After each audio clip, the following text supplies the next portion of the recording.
ದುಡ್ಡು ಕೊಲೋನ ಲಲಿ ಮಲಕ್ಕೆ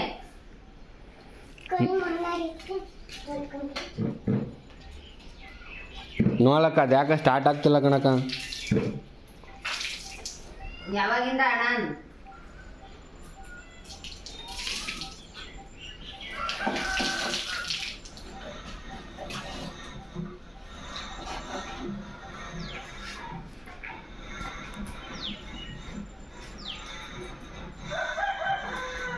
ನೋಡಕ್ಕ ಏನಾಯ್ತು ಅದು ನೋಡಕ್ಕ ಇರು ಪೈಪ್ ಅದನ್ನ ಎತ್ಬೇಡ ಇನ್ನೊಂದ್ಸತಿ ಹಿಡಿತೀನಿ. ಇರ್ಲಿಲ್ಲ ಅಂದ್ರೆ ಎಲ್ಲೂ ಹೋಗಲ್ಲ ಈಗ ಅಲ್ಲಿ ಓಡೋಯ್ಯಕ್ಕೆ ಈ ಕಡೆ ಪೈಪ್ ಇದು ಪರ್ದಾಟು